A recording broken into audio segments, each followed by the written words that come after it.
Namo Phat, good morning. Thank you for joining me for our daily practice check-in. Listen, listen, listen. This beautiful sound calls us back to our true home.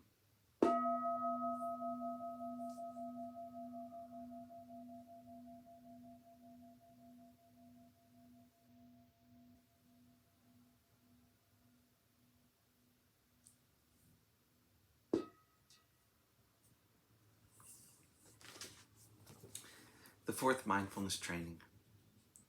Aware of the suffering caused by unmindful speech and the inability to listen to others, I vow to cultivate loving speech and deep listening in order to bring joy and happiness to others and to relieve others of their suffering.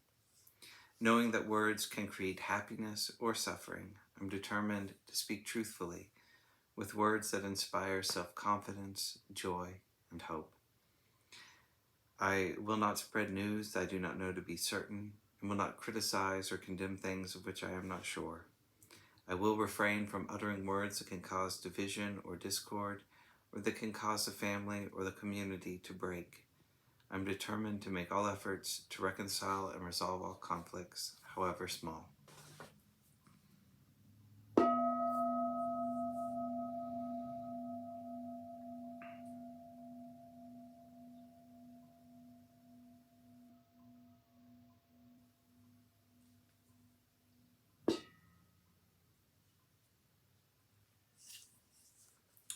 For Dharma reading, we're continuing in a section on awakenism by Ajahn Sundara from her book, Paccuppanna, The Present Moment.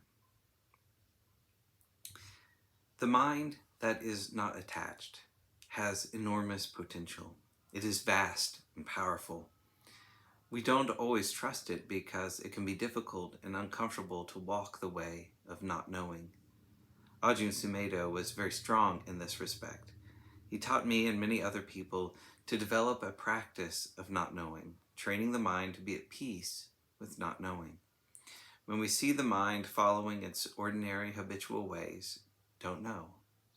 Don't know is very good for cutting through doubt, and doubt is one of the 5 hindrances. Not sure whether to do this or that, not sure whether or not Buddhism is good for me, whether I should go with this person or that person, whether I should sit on a chair or cushion. Doubt can take on any form. It can be existential. Do I exist or not? Am I really as I appear? Don't know. Doubt is a mechanism in the brain, but doubt is not you. When you stop following doubts, you might discover that you have a way of doing things which doesn't need doubt. Questioning and investigating are not the same as doubt. Questioning is asking, is that true? There's a way of questioning that brings wisdom into the mind. When we question without expecting an answer, it may be that questioning leads us to don't know. When the mind is constantly trying to solve problems that it can't solve properly, we can find ourselves in a very small world, a world that is tight, predictable. It's very important to be with the open mind, the don't know mind.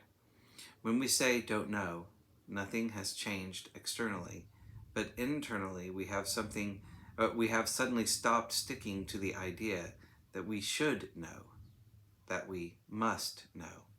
And we've also stopped our loyalty to the opposite idea, the despair of worrying, that we will never know, that we are not capable of knowing, that we need to find somebody else to know for us. And if we search for somebody else, unfortunately, we don't always find the wisest person. Sometimes we're lucky, but we don't always meet a good advisor. So, we sit quietly on our cushions and just notice. We sit with the breath, with the body, with the sound of silence. These little devices, these skillful means, these objects of meditation are not a pathway to immediate enlightenment. They just calm the waves in the mind. For some people, having an object of meditation doesn't always work. Some people feel happier when they just let their mind be spacious.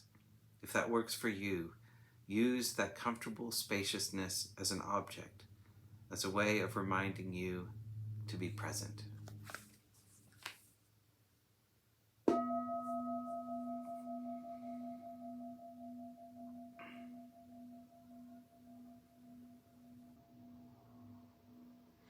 May all beings be well. May all beings be happy. May all beings be peaceful. Sadhu, sadhu, sadhu. Thanks for joining me today.